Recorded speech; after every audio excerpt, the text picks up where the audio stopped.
Editawan 2025 na ilista ti Baguio City Tourism Office ti 1.2 million bilang dagiti turista ang nagpasyar iti Baguio City. Nuped adto ti nagpasyar editawan 2024. Anya nga ti pamuspusan tapno masolusyonan ti parekot iti Baguio City panggap iti kinailat tunog kinailat ti gunay ti trapiko tunggal holidays kan weekends. Insingasing batida do mga umili kadagiti bisita asaan dan nga aramatan dagiti luganda nagpasyarda iti Baguio City tapno saan ang manayunan ti parikot iti gunay ti trapiko. Ada detalye ni PTV Intern Christian Canina. Baguio City is the summer capital of the Philippines, educational center of the North, City of Pines kan Cafagway. Dayta dagiti birngas iti syudad. Kagiddan iti panagduras, nagbalin apariko ti panagado dagiti tatao kan bisita.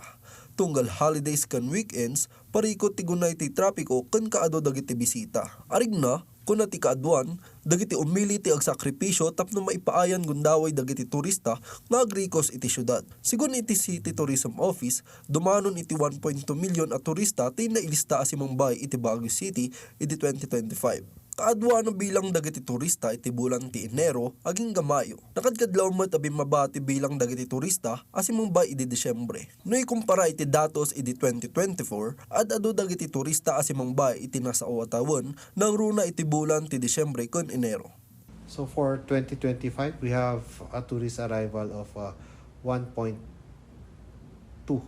million compared to the 1.5 million of 2024. So there is a 26.5 decrease of our tourist arrivals. This is combined already yung domestic and international. Inaklon ti maysa ka dagiti turista nga adda iti gundaway anakan sila ti panagpasyarda iti Baguio City gapi ti parikot iti gunay iti trapiko. Nag-try din kami before na mag-drive dito. Parking nga din yung problema actually. Lost time I guess kasi naisira itinerary mo eh. Especially kasi kanina dapat pupunta namin yung Emilio Aguinaldo Museum. So hindi na namin napuntahan. Traffic kan kaawan ti umno a parking area, ti nagbalin met a parikot da RJ ti panagrikos da iti Baguio City. So far yung experience namin dito sa Baguio is iba talaga siya sa Maynila. Sobrang lamig dito kumpara sa Maynila. Kaya tuwing pupunta kami ng Baguio dito, talagang masaya kami. Full experience namin dito sa Baguio. Sigun mo't ni Kenimar, residente iti syudad, nasken ang nakaschedule dagiti aramidan tapno makaliklik iti traffic.